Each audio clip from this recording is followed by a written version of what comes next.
Thank you for all those who helped us get to this point. For all those chapters who did get a chance to complete um, your activation status. I know we are dealing with COVID and we are dealing with extenuating circumstances. Thank you to all the chapters who are able to conduct business through these troubling times and able to convert to virtual while we're still doing social distancing. I'd also like to thank all those who are putting in the work in the executive leadership, all the regional executive boards, the the executive boards, the professional executive board, the special interest groups, everybody who's still able to put on the work and carry out the mission of Nesbi through these troubling times. Give yourselves a round of applause. The mission doesn't stop just because we get to sit still. All right, people are still trying to graduate college. People are still trying to get jobs, and they still need our help. So please, thank you for staying diligent. Thank you for keeping the mission alive and keeping the work going. All right.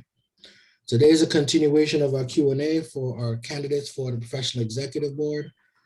All the delegates in the call, you're voting on behalf of your chapters. Please make sure before you vote, you consult your chapters as to which way to vote, making sure you take the candidate information and the slides from this call and you have that discussion. Remember, this is a representative vote. You're voting on behalf of your chapters. For those delegates who are alone, if you're the only delegate for your chapter, remember you need to vote twice. When we go to the ballot, we'll be able to identify that. There's a section you should be able to select whether you're the only delegate for your chapter, or if your chapter has two delegates, then you're able to vote once. All right. So please follow the instructions on your ballot, and they'll walk you through that process. Each active chapter is entitled to 2 votes. So please make sure you consult with your chapter to ensure you confirm. And we could definitely do the confirmation before we end this call. All right. Do we have any questions before we begin? All right. Here we go. This is the agenda for this evening. I'm doing a brief introduction, going over PEB structure, the available positions and the positions that we have candidates for, going through the Q&A structure, going over the candidate and their platform, and going right into the Q&A. And then we talk about next steps. All right. First, the introduction.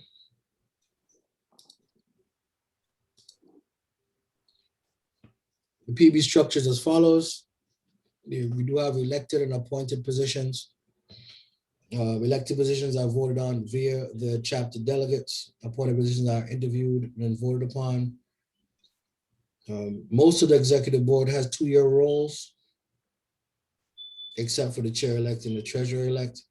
The chair-elect, once elected, becomes chair the following year, and so that the treasurer-elect becomes treasurer the following year. So they are multi-year roles. All right. Most of the other positions that are 2-year roles are appointed on a staggered schedule, appointed via the even year or the odd year. And of course, if you are appointed via the odd year, for example, if your position was vacant and someone applies for it, they can be appointed for the remainder of that term via the board. All right. Regional officers are appointed by the regional delegates, and the regional chair-elects will become the chair the following year. All right.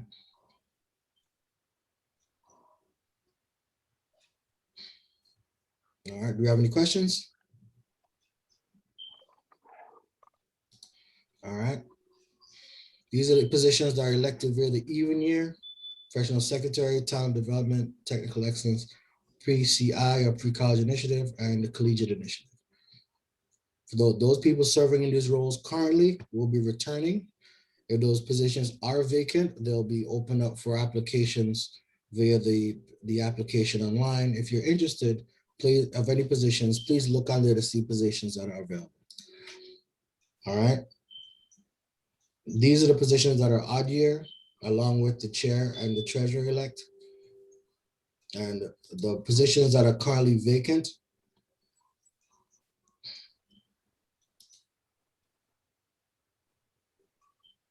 Whoa. What just happened? Okay. These are the appointed positions that are currently taking applications for. The special interest group director roles that are taking applications for those right now. They are appointed with the odd year as well as the professional technology officer. They're both 2-year terms. Please fill out the applications.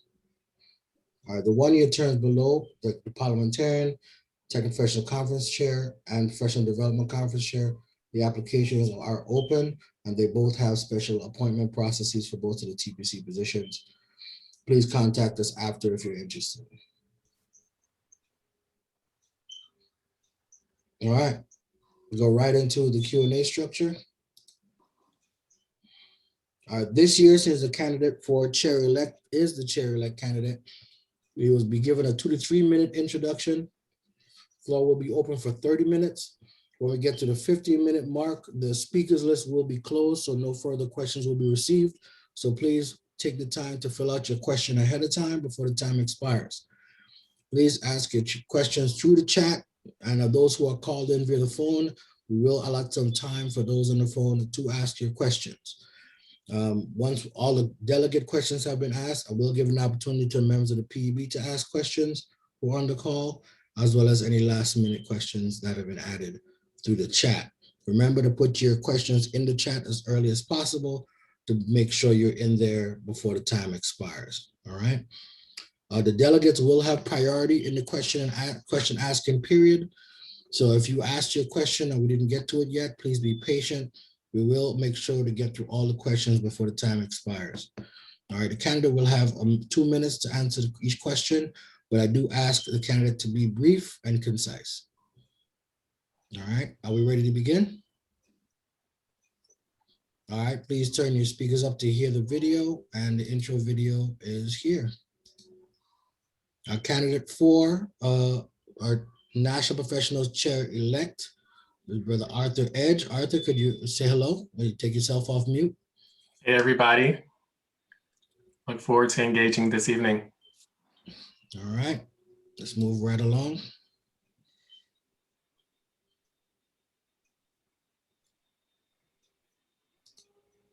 Oh, come on, don't stop jumping on me. Hi, NSBE. I'm Arthur Edge, and I'm running for chair-elect. Of course, I'd like to ask for your vote, but more importantly, I want to ask for your help.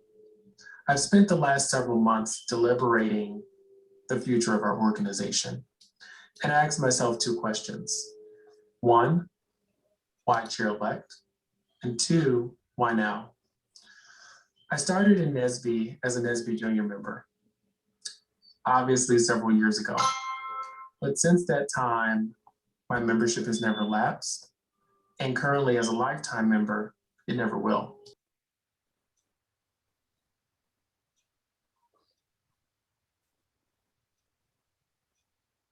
And chapter level in both the collegiate and professional arms of the organization. Currently, I serve as director of the Healthcare Innovation SIG, which services all 3 membership demographics in the organization. I think that this membership experience and also my leadership experience give me a unique perspective, potentially one that prior chair-elect candidates haven't been afforded before taking on the position. Why now? We have big, hairy, audacious goals ahead of us. That's exciting, and it's also a little scary because we're still in crisis response with the pandemic and in response to social justice challenges. And at the same time, we're looking for a new executive director. But I'd like to use my strengths as an innovator, a strategist, and a problem solver to deliver one vision. That's the vision of Game Change 2025. And I think that I can, over the next 3 years, steer the organization as chair-elect, chair, and chair emeritus through this period and jumpstart us on the strategic priorities in that strategic plan. That's ready, set, go, brand, and grow. But this is where I need your help. I need each of you to be in the game. And then I personally want each of you to be game changers. Let's have a conversation about this aim. All right, now we open the floor for questions. Please put your questions in the chat. Please take the time to fill that out. And remember, there's no multi-part questions. There's a single part questions only. Please keep the questions concise so we can ask as many questions as possible for those in attendance. And we open the floor for questions. All right, delegates will get priority question and answer time. And we'll go through the questions as time arises. So please put them in now. All right. First question. In your candidate package, it states you started as a Nesbi junior member and have held numerous positions within Nesbi and have experience in vaccine development. Okay. With this experience, what is your vision for the professionals as we move to a new normal post-pandemic environment? Thanks for the question, and also thanks for looking closely at my packet. That is true. I do work in the biopharm industry and lead vaccine development efforts. But when thinking about the organization, actually a couple of things come to mind. I mean, it's not lost on me that the pandemic has been challenging, but when I look back over everything that we've overcome and whether or not we could have predicted that experience, I would have said we wouldn't have predicted what we had to endure, but we've overcome all of it. And that speaks to our resilience.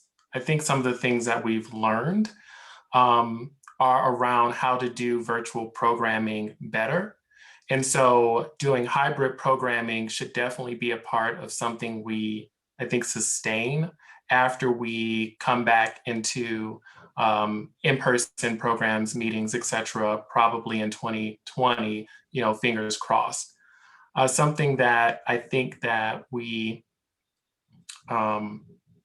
should probably really focus on, though, is how to get back to in-person programming, because that's really what a lot of members look for, and I know has really impacted attendance at some of our conferences.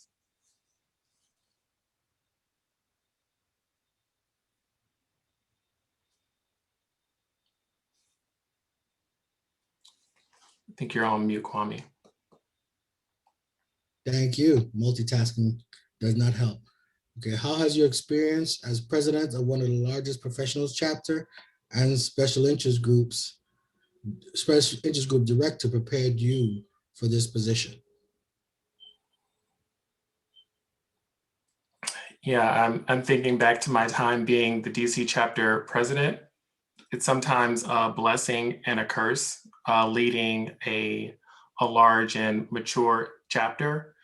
But something I learned from that experience actually is that sometimes our more mature chapters are more resistant and hesitant to come along with regional and national initiatives, because in many ways, we've asked them to operate as independent and standalone entities in the organization. And so I've actually learned how to appeal to that perspective, having been in that seat before.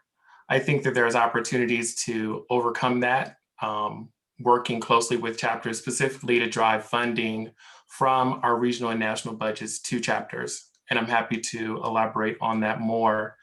I think it's similar with the special interest groups. Chapters are looking for creative ways to do programming and have to serve members across all demographics, and partnering with SIGs, they can probably do that better in meeting industry-specific needs.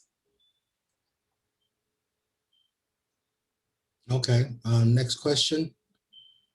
Since you've been involved with Nesbi since Nesbi Junior, what programs besides SEEK would you plan to implement that bridges the professional chapters with junior, high school, and collegiate chapters to strengthen the pipeline? I think there are a number of programs that already exist in the organization outside of SEEK, though I do have some ideas for SEEK specifically. There are robotics competitions, specifically looking at all of the first robotics at the junior level, and at the high school level. And then there's also VEX, which is a more advanced robotics competition. There's also math counts.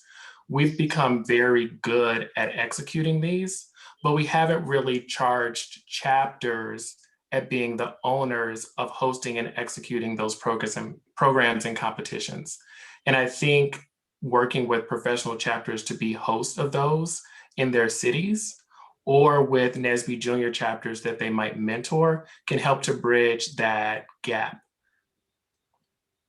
In terms of Seek, I did just want to comment on it since it was in the question. We have an opportunity, I think, to do better data tracking and trending across all the programs. And so I think that should include the competitions I mentioned, but also Seek, because it's important to have a log of these students earlier in the pipeline so that we can track them through their matriculation, hopefully in the organization. All right, we got one more delegate question. Tell us about your most passionate goal for the organization. You know, I think there are a couple of critical initiatives under the GO area of the Game Change 2025 strategic plan. And I think we have the biggest opportunity to make an impact in the area of technical development. I'm slightly biased in this lens, having been a SIG director for the past 2 years. I think that there's an opportunity to engage members across all demographics, Nesbi junior, collegiate, and professional, through design challenges and really creating prototypes, products, innovations, and getting them out to the market. I think that will have commercial benefit, obviously in the long term, but more than that, can allow us to be a little entrepreneurial and meeting direct needs in the community that can be faced with technical solutions. You know, that's kind of my vision as chair, you know, beyond chair-elect. In the short term would be, of course, supporting our incoming chair, Dr. Worthy, in some of her initiatives. All right. Any ideas around fostering best practices across the professional chapters? Yeah, chapter development is near and dear to my heart. I think in each role that I've been in, regardless of where it sits in the organization, I've had a heart for partnering and working with chapters. You know, one initiative that's in place is CHIP. I'm sure if you're in any sort of chapter leadership position, you're familiar with the surveys that we request in reporting on program activity.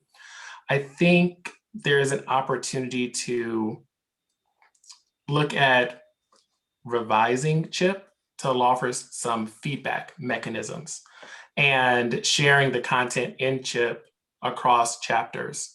I think it's more of a reporting tool for chapter awards right now, and that's valuable, but giving some feedback about how you could maybe do an annual assessment at the beginning of the year, get a percentage score, maybe you're at an 80% health, and then you could get feedback from other professional chapters that might have a higher score in an area, as well as regional boards to, by the end of the year, set targets to move the needle forward. Okay. What plans do you have to increase the number of culturally responsible Nesbi members and weed out the self-serving? Wow. Okay. I think that's a challenging question. You know, in some ways, we've seen that at present. It's pretty hard to overcome or be involved in Nesbi right now when lots of things are virtual and not in person if your main motivation is self-serving. However, I think that everyone joins the organization for a different reason, and that if we provide opportunities for those who are, you know, motivated and aligned to the mission or initiatives in our strategic plan, that culture will grow and take care of itself and will, weed out, if you will, those who are self-serving by the fact that we're focusing on opportunities to grow versus pushing people away. Okay.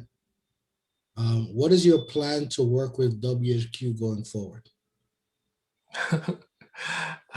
There's lots of plans to work with WHQ. I mean, I'll think about or focus on the ones that are specific to kind of my role in the short term. I was actually on a call earlier today with the director of membership, looking at membership systems and databases to bring just better service to the membership. So I would most certainly work closely with Michelle, our director of membership, in doing a couple of things. One, understanding, I think, the gaps or opportunities in meeting the needs of members. If we're really going to grow as an organization, it's going to be challenging to serve more members. We're going to reach a capacity limit. And so we're going to have to look at restructuring some of our services. And I would talk directly with her and her team to get feedback about where she really needs help. So I think that's one area with the membership team. The other would be with the operations team. As chair-elect, right, I'd also be quote unquote over supporting or serving all of the leaders in the organization through the regional boards down to the chapters. And that's really an operations effort. And so I need to work closely with our operations team to figure out how to build capability and capacity of chapters that need more resources to carry out the day-to-day operations. Okay. Just so everybody's aware, there's 3 minutes until the speakers list is closed. Ask your question, or we'll actually be able to ask it. If not, please use your time wisely. Okay, next question. What is your time management plan or structure for chair-elect? In terms of time management and structure, I'll definitely be offloading a couple of things that are on my plate because I know that I know what their role entails in terms of time requirement. And anyone who's seen my background can see that I'm pretty active in service and board leadership. And so there are a couple of specific board leadership roles that have a term also coming to an end over the next few months. And so that will immediately provide some bandwidth. Also, I've made my employer aware of the fact that I'm going for this opportunity, and I have their endorsement. I do have a significant role at work as a director level, and so it's also demanding on my time. But in addition to that, I think I can manage time well by making sure I'm doing only the things that are kind of within my job and not trying to take on the roles and responsibilities that might exist within other positions or at the regional or chapter level. Okay, this is from a lifetime member. A good range of questions. As a fellow lifetime member, how do you see the value of that Nesbi membership being utilized more and the benefits tied to the membership leadership value? Yeah, I've thought about this quite a bit as a fellow lifetime member. So I appreciate the challenge there. I'll be honest. I think we underutilize our lifetime members, and there's an opportunity to ask them to be stronger ambassadors and advocates for the organization. So I think that's one, right? Because who better to be at the face and the forefront than someone who's made that commitment? For example, there are an overwhelming amount of requests that come into the organization from external parties, asking us to speak, to evaluate proposals, to go to the Hill, to connect with politicians. We can't do all of that, and we need to equip our lifetime members to be ambassadors in that space. On the membership benefit side, I think they should also get, call it some quote unquote special treatment.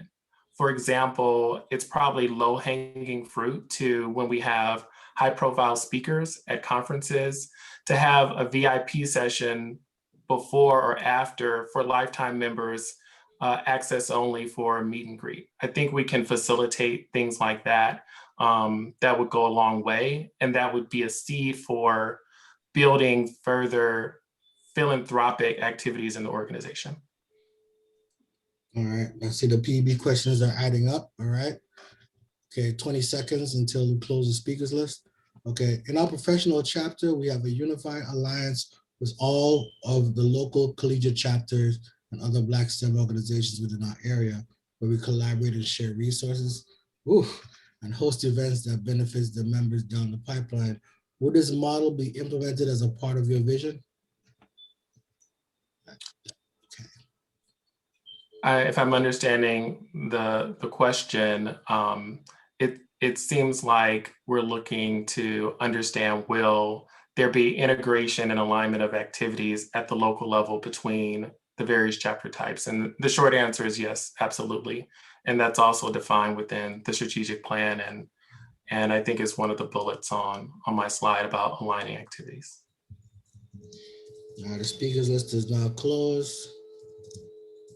Next question. How would you plan to start chapters in areas I believe don't have a chapter? For example, in Region 6, I don't think there's a Hawaii, Alaska, or Wyoming chapter. So I think it's important to work closely with the membership chair. And, I think, right, we're currently taking decision on who that membership chair will be. But understanding, really working with the membership chair, if there are members in that area who want to start a chapter. I think there are some past best practices on how to do that, bringing members together in a focus group type call, explaining to them what the steps are to charter a chapter, the key board positions, right, the critical number of members.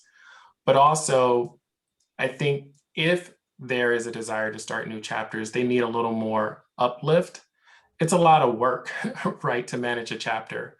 You have to open a bank account, you have to get a website, you have to file taxes and do all the appropriate financial things that are important for nonprofit governance. There might be an opportunity for us to, specifically for new chartered chapters, take on some of that uplift, right? We have a very large Nesbi enterprise infrastructure. Maybe we could create the email accounts for a brand new chapter to get them off the ground. And that's one low-hanging fruit example. Okay. How will you review policies of the BCA companies to allow them to still support smaller chapters in their backyards?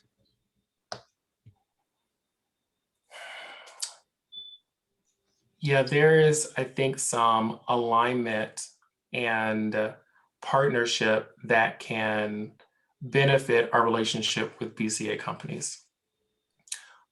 Specifically, we know that many professional members work for these companies, but the companies, after giving significantly to the Nesbi enterprise, may not want to also financially contribute to at the regional level or local level within chapters. I think that I would have to form a task force to look at how chapters across the society are impacted by this. Where are some of the BCA headquartered in proximity to specific chapters to have the best proposal? But there are, again, some low-hanging fruit things that we can do to just be better relationship managers, even if it isn't about gaining sponsorship. For example, there could easily be a combined tracker with relationship managers for BCA companies. And that can include, right, the regional and national leadership who may be managing national engagements, but it should also include the professionals who are members of that organization and might be in a local chapter, or chapters who've done local programming. I think we don't have good visibility to the chapter activities that are happening with BCA. All right.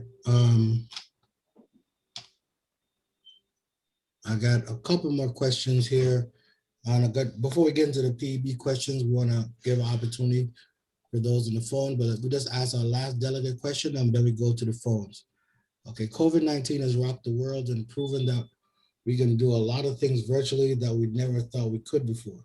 Nesbi shifted all the program virtually, including conventions. If elected, how will you find the balance between leveraging the power of technology while also bringing the community feel back to Nesbi with in-person events moving forward? I have to ask you to maybe repeat the second half of the question. I lost it a little bit. Yeah, it's only one question, but it's a lot of lead up. Oof. Essentially, they're asking you how will you manage, if elected, how will you find a balance between leveraging the power of technology while also bringing the community feel back to Nesbi with in-person events? Gotcha. Yeah, I reflect on a recent experience. Welcome. You got mail. And actually experiment to explore how to do that. The special interest groups partnered with the regional executive boards to host a mixer a few weeks back called the Global Kickback. And it was in a platform that is kind of like a virtual video game, but because it has rooms and allows you to see people as you're moving around, it feels very much like you're in person. I think there's an opportunity to reuse tools like that and bring people back to the same room or virtual space over and over again, because that will build a certain level of familiarity. It's like going to your favorite restaurant. I'm going to go to my favorite virtual room and hang out there whenever I want. And I think we can make these virtual spaces similar to Clubhouse apps that have started. We could probably offer those for membership and build some of that community. But I agree, it's very challenging to replace the in-person experience. Okay, now anybody on the line, anybody on the phones would like to ask a question? Anybody dial in, you have the opportunity to ask a question.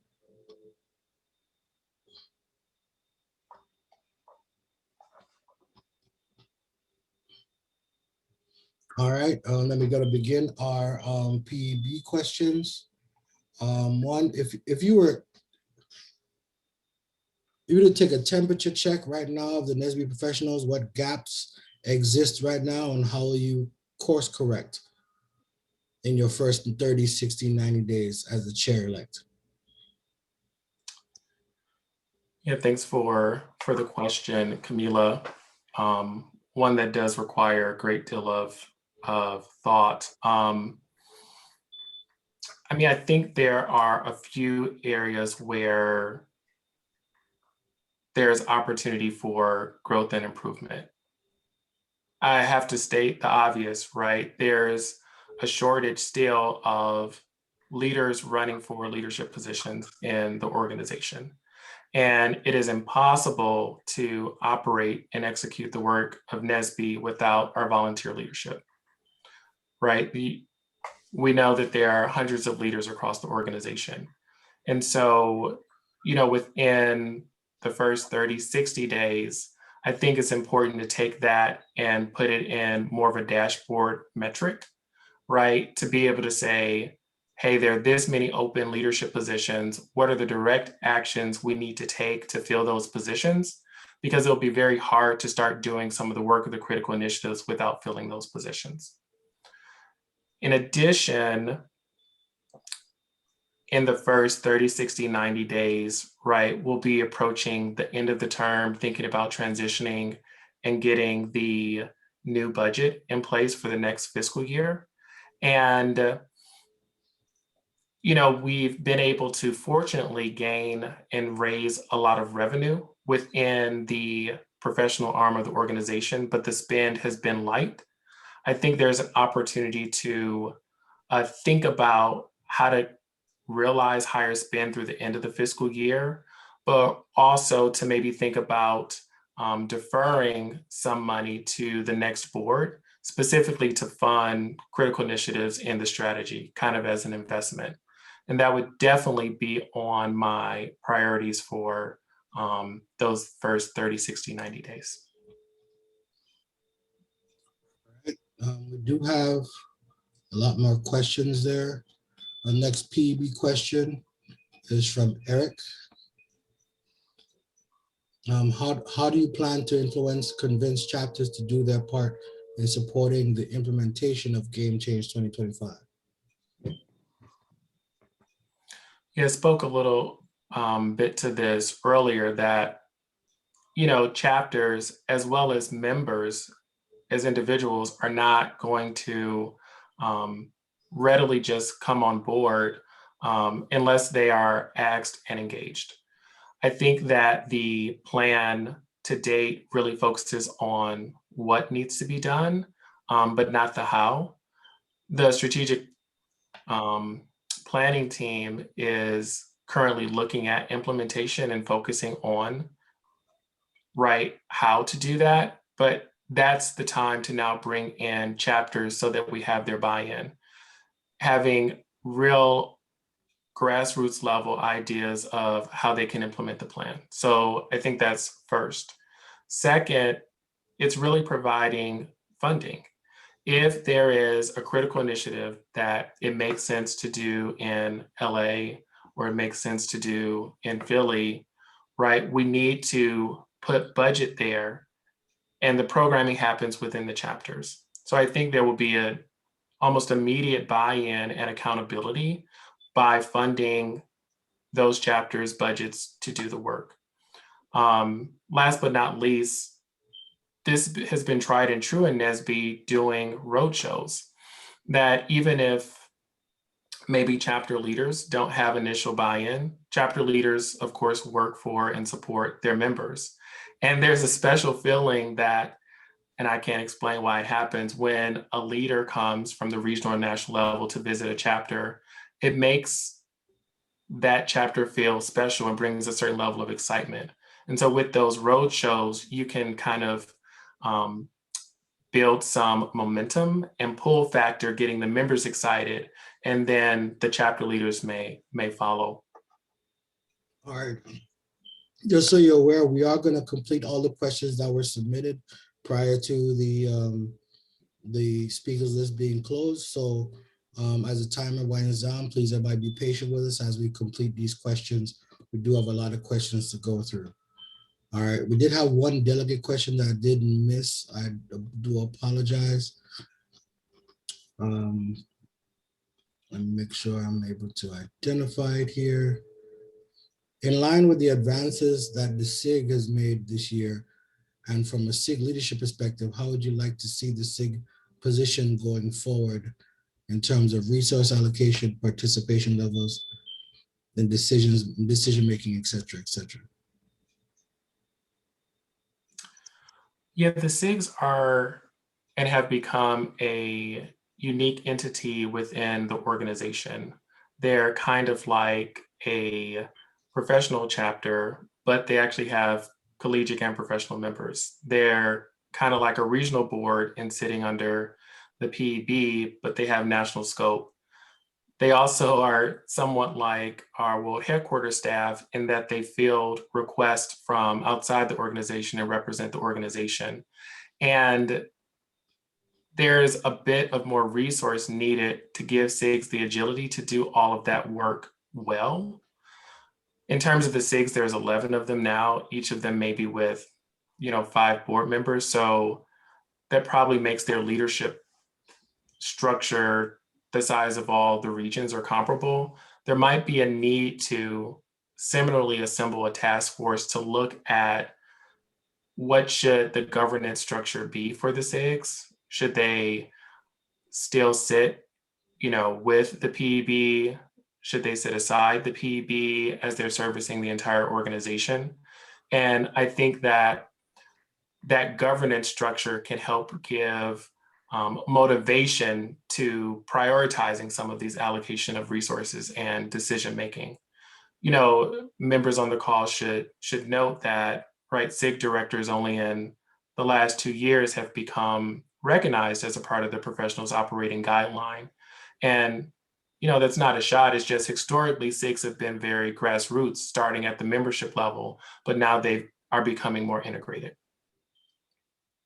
All right. As board managers, share how you plan to manage and track performance and development of the board members. I think that there's already some progress that's being made here in terms of tracking performance. The PEB has executed a kind of tracking tool, spreadsheet type dashboard called the PEB 365. Now, I do think some board members might say that it can be painful to complete and doesn't always bring visibility to the work that all the other board members are doing. I think it's an opportunity to just look at that and talk with, you know, our incoming chair to really build upon a tool that we were discussing called an A3. And it's more of a project-based look at managing goals and strategic priorities than looking at the individual work that someone's working on. So I think we can bring some accountability and management and make it easy to report by taking a project-based view and putting board members as sub-teams on those projects, then tracking the work of each board member individually. I spoke also about leadership development and my passion for that a little bit in my candidate statements.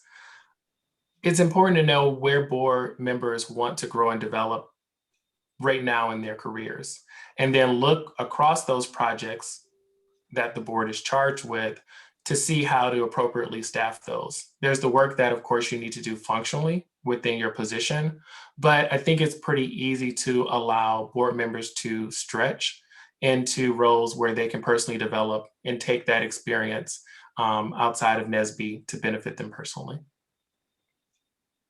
We have 4 more questions coming down the line. Okay. As chair-elect, what 2 things can you immediately do to support Chairwoman Worthy's further future vision? Sorry. Yeah, in terms of her future vision, I don't want to steal her thunder, but she has kind of 3 areas she wants to focus on. One of them is upskilling members technically.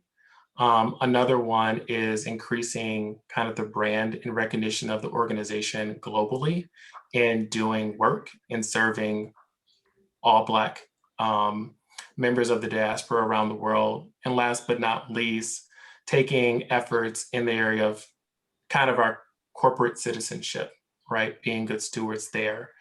I think I can support her in helping to focus on giving members the same experience, regardless of which chapter that they're in. You know, when you move from one chapter to another, we need to have the same kind of standard programs, the same way that you onboard, the same way that you then become engaged and active. And I have some thoughts about how to do that.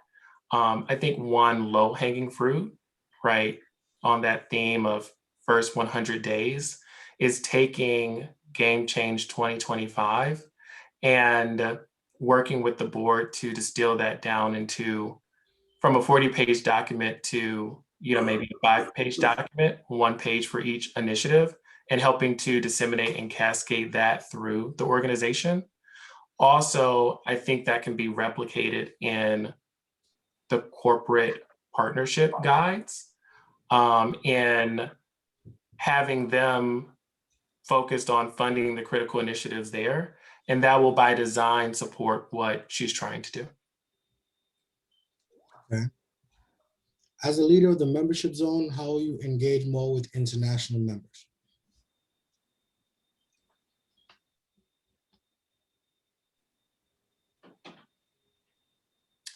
I think there is opportunity there. I would have to, consult our outgoing membership chair, as well as some of the international chairs in the organization, to talk about some of the specific needs of the international members.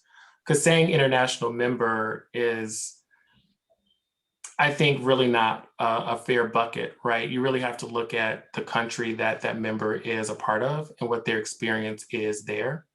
In some ways, I think that we're doing a great job of engaging with international members. I can think about work that my SIG is doing, or I think about the aerospace SIG, where they have international board members on their team, and they're doing international programming on the ground in Ghana, in Kenya. And so there's strong relationship there. But I mean, I think something that's simple that we can do, right, is considering offering programming that happens in time zones that allow international members to engage. We don't necessarily have a lot of programming that's on demand or intentionally targeted at a time to allow maximum engagement of an international member. Okay. I got 2 questions left. Everybody please bear with us. Could you put, because whoever's there, could you put yourself on mute, please? Hello? Okay. How can you better support regions and chapter boards? It was a little bit of background. How can I support regional and chapter boards? Yes, regions and chapter boards. Whoever's not talking, could you please put yourself on mute, please? Thank you very much. So that is a core responsibility of the chair-elect, is supporting regions and chapter boards. I think about a number of opportunities.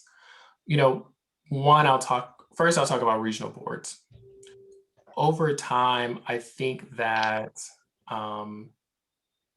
regional boards in many ways have become disempowered in moving the professional development conference to a national conference, and having regional boards not kind of key players and owners of that programming. Regional boards have started to do a lot of programming, and I would like to maybe recenter and refocus the regional boards on chapter leadership development.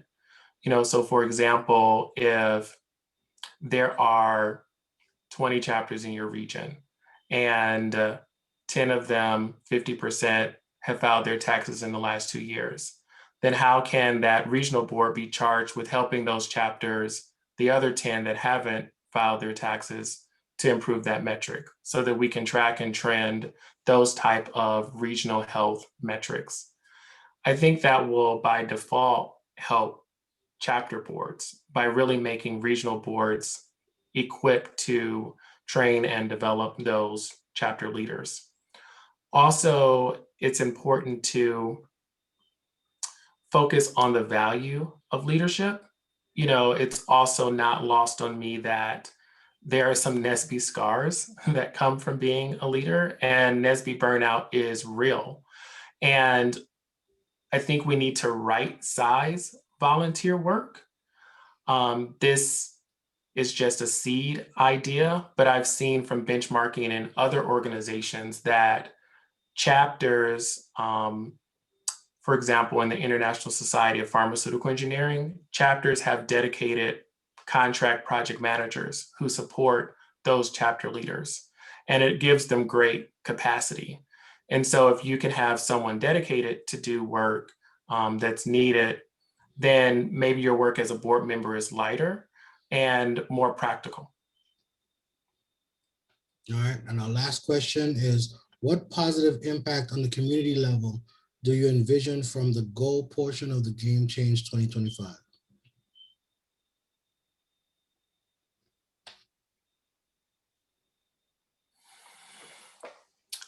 So from this,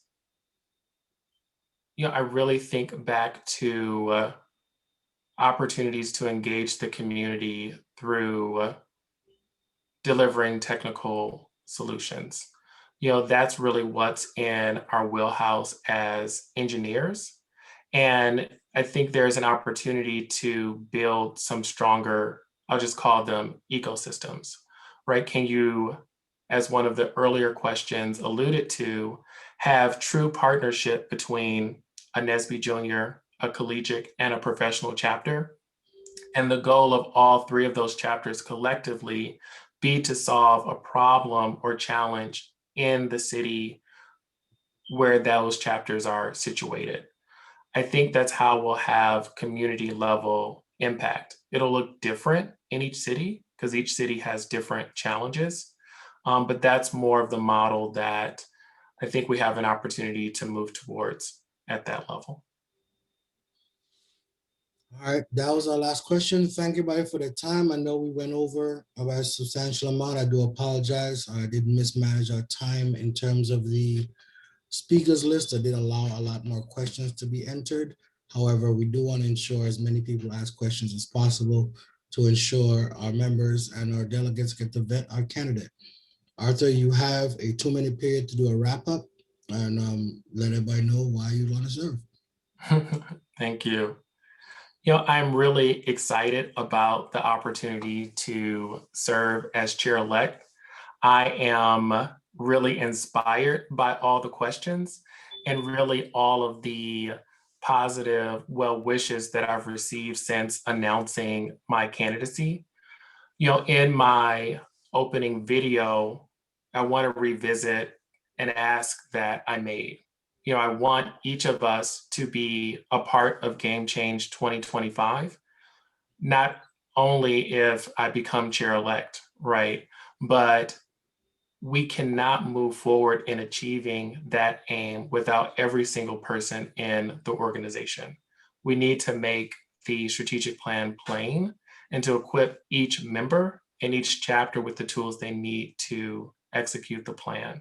And I think I'm uniquely equipped, as I mentioned, to drive that forward. And I also want to invite each of you to make a commitment to, doing that today. I think it would be a missed opportunity having all of you all on this call who are clearly engaged, right, in the future of the organization, not have the opportunity to sign up to support one of the critical initiatives. So I have a very simple survey, has 3 or 4 questions, and you can check a box regarding which critical initiative you would be so inclined to support. And I'm also committed to personally following up with each individual who responds to that charge today. I thank you for your time and look forward to continue to engage with you next week at Nesbi 47. All right. Thank you, Brother Edge. And thank you for your time. Thank you about all the candidates who did apply. And just for moving forward, we're gonna reintroduce all our candidates once we get past the next steps. And thank you for all the questions. All right, just a few updates. Post this call, we'll be sending out the ballots at 11:45 tonight. We did expand the voting period to 48 hours after talking with some of our leaders. We want to give every delegate a chance to talk to their chapter leaders. Remember, you are delegates of your chapter. You are not an independent entity. You are voting on behalf of your chapter and your chapter's membership. So please take the time to speak to your officers to determine what they'd like to see. Again, I did submit in the chat, again, the candidate profile information. I'll be sending this out again. Please look in the chat and be able to download that again. And making sure you're able to review the candidate packets and make sure your chapter is able to look through it and determine how you should vote. For all the chapter delegates, make sure you confirm that if you are one of 2 delegates or you're voting twice on behalf of your chapter, every chapter is entitled to 2 votes. So if you are the only delegate for your chapter, you have to vote twice. Then the ballot that you'll be receiving in your email, you will have that option to select that. Please make sure you do so. And also making sure that all those chapters that have all their delegates, please make sure your delegate has checked in. We have a few delegates left over who have not checked in yet, so we'll go over that list once we complete these slides. All right, remember we do have positions that are still open. Positions are filled via rolling time period. So as we receive applications, they'll be interviewed and appointed if necessary. Remember, there's no position, no person is guaranteed a role on the board. You do have to go through the process. So please take the time to apply if so inclined. Please take the time to serve. All right. Any new candidates for appointed positions will be appointed by the newly elected or newly appointed Professional Executive Board for the 2021-2022 year. We do have a number of positions that are returning for the second half of their 2-year term.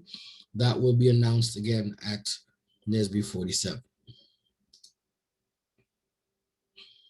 All right, these are the appointed positions that we're still accepting applications for. Please fill out the applications as soon as you can. These are appointed positions that are available. All right. Like I said before, let's review the candidates that we had received applications for our publicist. We do have Bishari Briggs. For our programs chair, we do have Brother Russell Marzette, sorry. Brother Nicholas Tarver, Nick for short.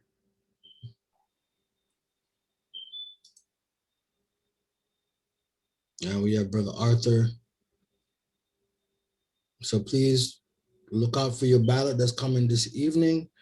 Please take a look at the ballot. Make sure you go through it. Remember, you only get to submit the ballot once.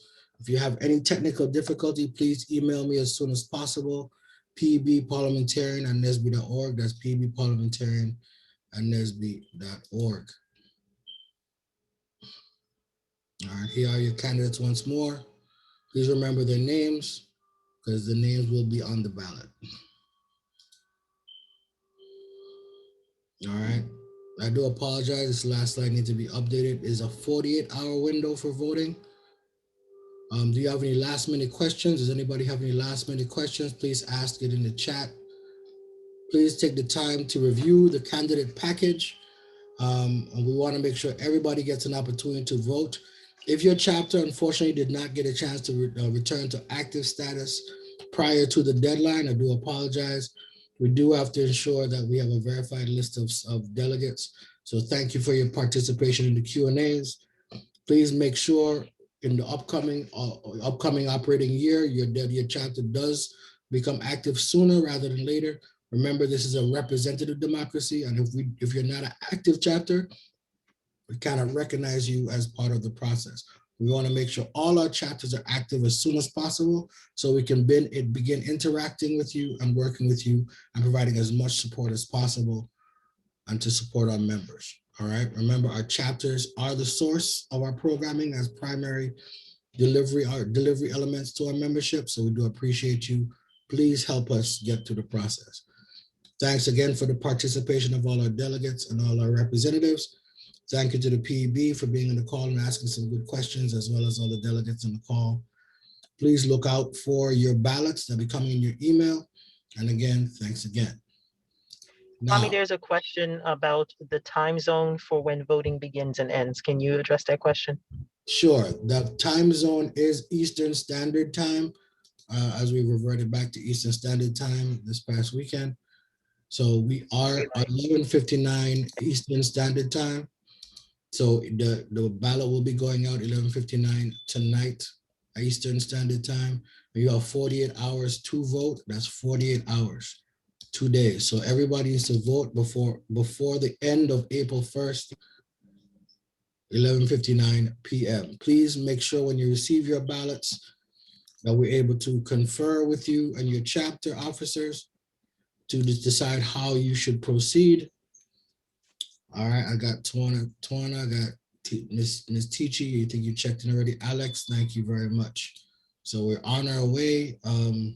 Gregory, thank you. You're part of the PEB. You don't need to check it. All right, thank you everybody for participating. Again, we do have a number of delegates left to check in. If you are not sure, if you've checked in already, that process only needs to be done once. You are fine. For those of us who are still awaiting check-ins, the regional officers, you know who you are, or you know who we need to reach out to. We have approximately 2 hours to ensure the chapters are checked in. And we have approximately 13 people to check in, and some of them have done it tonight. So please help me complete this process so we can move to the next phase in voting. All right. And for those who don't know, we have a number of chapters who are represented by a single delegate. I'll go through that list for those who like to know. Rochester Professionals, there's only one delegate. You'll be voting twice. Richmond Professionals, you're voting twice. DC Professionals, you're voting twice. Memphis Professionals, you're voting twice. Quincy Beasley, we still have not got a check-in from that person yet. Dayton, Ohio chapter, Minister Ayo, you need to vote twice. Milwaukee Professionals, you'll be voting twice. Quad Cities, be voting twice. They need to check in as well. Oklahoma City, you're voting once each delegate. I do apologize. Both of you are checked in now. You're good. Okay, Lakita, still looking for your check-in. Yeah, Yahoo, yeah, you did confirm, so you're okay. And Denver Professionals are still looking for a check-in. Portland was still looking for a check-in, and both of you are voting twice. And everybody else votes once. Okay.